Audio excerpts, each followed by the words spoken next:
وإذا مرضت فهو يشفين.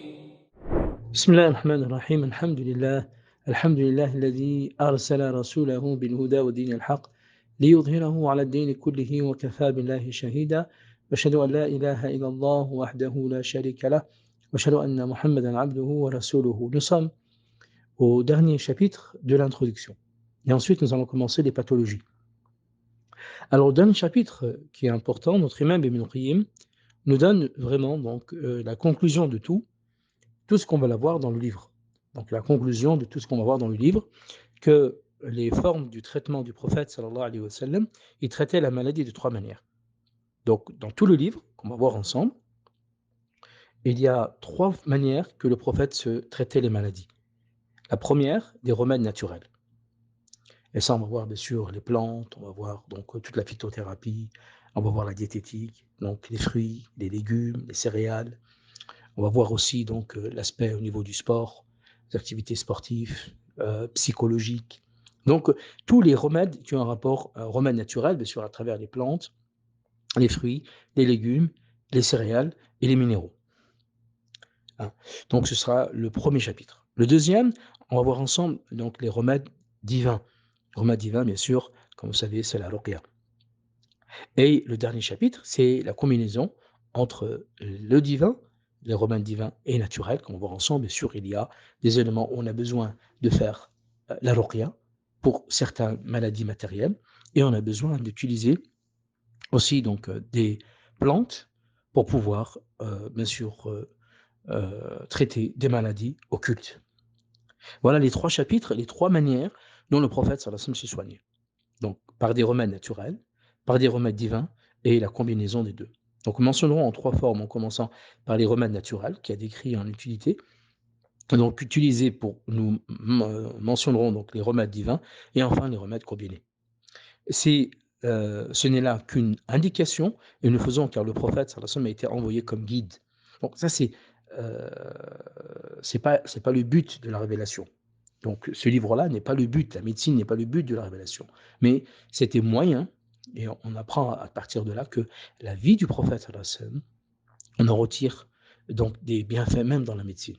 Mais le prophète était un guide, un prêcheur, il prêchait le paradis, faisait connaître Allah, montrait à la communauté ce qui le satisfait et leur donnait, de faire ce qu'il y a le courrouce et de leur interdire, bien sûr, le halal ou le haram, informer des récits des prophètes, des messagers, de ce qu'ils ont vécu avec leur communauté, informer de la création de l'univers, du commencement et de la résurrection, des malheurs des âmes et le bonheur des moyens qui parviennent. Donc tout ça, c'est des objectifs de la révélation. Quant à la médecine du corps, ce sont donc les cours que l'on fait ensemble à travers ce livre, quant à la médecine du corps, cela n'est qu'une chose complémentaire. Et ça nous aide. Ça nous aide à notre hygiène de vie, ça nous aide à parfaire notre adoration, ça nous aide aussi à pouvoir être en bonne santé, préserver sa santé. Donc tout cela, ça nous aidera. Tous ces cours-là nous permettent, ce sont des objectifs aussi de préserver la santé. Donc, dans le but et autres, en ce sens qu'on ne l'emploie qu'en cas de besoin. Donc la médecine prophétique en cas de besoin et qu'il est possible de s'en dispenser, même si toutes les énergies et forces s'orientent vers le traitement des cœurs et des âmes. Donc la préservation de la santé, donc ça c'est des objectifs de la médecine prophétique, le repoussement des maladies, la protection de ce qui les corrompt, et cela est le but premier. Donc trois choses importantes, on fait un résumé ensemble, que trois choses qui sont importantes pour pourquoi on apprend la médecine prophétique, c'est pour préserver la santé, repousser les maladies et se protéger contre ce qui les corrompt. Et cela est le but premier, car la correction du corps, ça c'est important, c'est la conclusion de l'introduction, car la correction du corps, sans correction du cœur, n'est d'aucune utilité. Et c'est là la supériorité de la médecine prophétique, qu'elle s'occupe de tous les membres, tous les organes, que ce soit interne ou externe. Donc la correction du corps, sans correction du cœur, n'est d'aucune utilité. Alors que la corruption du corps, accompagnée d'une correction du cœur, n'est qu'une nuisance infime et passagère, suivie de bienfaits éternels et parfaits, et c'est Allah qui accorde le succès.